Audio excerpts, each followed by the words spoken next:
Students, आज हम लोग ज्योग्राफी के चैप्टर 3 आवर चेंजिंग अर्थ के बारे में पढ़ने जा रहे हैं। इस चैप्टर में हम लोगों को ये पढ़ना है कि अर्थ में चेंजिंग किस प्रकार हुआ है या होते आया है। तो अर्थ में चेंजिंग होने के पीछे बहुत सारे रीजन हो सकते हैं। से अर्थ को डायनेमिक भी कहा गया है। ऐसे हमारा जो ज्योग्राफी है खुद डायनेमिक साइंस है, इसलिए अर्थ डायनेमिक है। ये चूंकि इसमें हमेशा चेंजिंग होते आया है, यानी कि है ना, मिलियंस ऑफ ईयर्स से इसमें चेंजिंग होते आया है। और इस चेंजिंग के पीछे बहुत सारे फैक्टर्स भी हैं।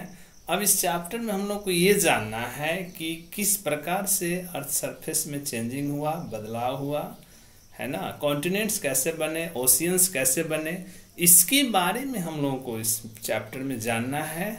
अर्थ सरफेस का फॉर्मेशन कैसे हुआ, इन सारी चीज़ों के बारे में हमको जानना है, हम लोगों को इसमें पढ़ना है। अब इसमें फेमस जूलॉजिस्ट जे टूजो विल्सन ने भी अर्थ को डायनेमिक कहा है।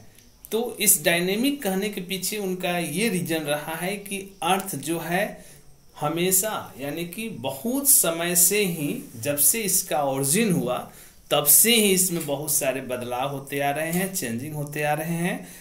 अब इस चेंजिंग के संबंध में एक फेमस जो है सरमान जो एक थ्योरी है, जिसको हम लोग कॉन्टिनेंटल ड्रिफ्ट थ्योरी के नाम से जानते हैं। यह कॉन्टिनेंटल ड्रिफ्ट थ्योरी जो है, यह एक फेमस जर्मन मेट्रोलॉजिस्ट अल्फ्रेड, है ना, वेगनर ने इस थ्योरी का विमोचन किया, इसका प्रतिपादन किया था।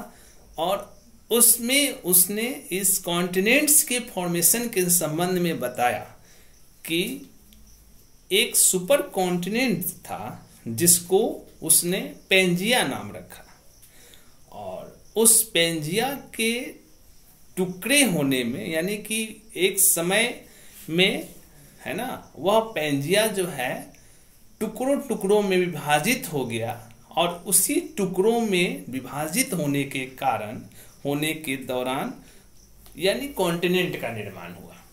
तो ये वेगनर साहब बताते हैं कि इस तरह से इस अर्थ का सरफेस का ऊपरी परत का फॉर्मेशन हुआ। यह थ्योरी उन्होंने 1912 में दी थी, है ना, ये 200 इयर्स एगो, है ना। उन्होंने इसके बारे में ये बताया कि कॉन्टिनेंट्स का फॉर्मेशन कैसे हुआ, जिसको हम लोग कॉन्टिनेंटल ड्रिफ्ट थ्योरी के नाम से जानते हैं। अब उसके बाद एक लेटेस्ट थ्योरी आती है जिसको हम लोग प्लेट टेक्टोनिक थ्योरी कहते हैं। तो अकॉर्डिंग टू दिस थ्योरी, है ना, earth surface is made by 7 major and some minor plates, है ना, और this plates are found in continuous movement. तो इस थ्योरी के मुताबिक ये जो अर्थ सरफेस के जो ऊपरी परत हैं, जिसको हम लोग अर्थ क्रस्ट बोलते हैं या लिथोस्फीयर बोलते हैं, तो यह क्या है कि इसका निर्माण जो है प्लेटों से हुआ है। ये प्लेट जो है हमेशा मूवमेंट में रहते हैं, गति में रहते हैं, और इसके कारण से होता है कि चेंजिंग होता है, ठीक है। और इसके पीछे भी बहुत सारे रीजंस हैं। अब इस चैप्टर के अनुसार हम लोगों को ये पढ़ना है कि इसके पीछे कौन सा फोर्स काम करता है। तो 2 type of forces are responsible for this changing. तो फर्स्ट है आपका एंडोजेनियस फोर्स एंड सेकेंड है एक्सोजेनियस फोर्स। तो एंडोजेनियस फोर्स जिसको हम लोग आंतरिक बल भी कहते हैं, और एक्सोजेनियस फोर्स जिसको हम लोग बाह्य बल भी कहते हैं।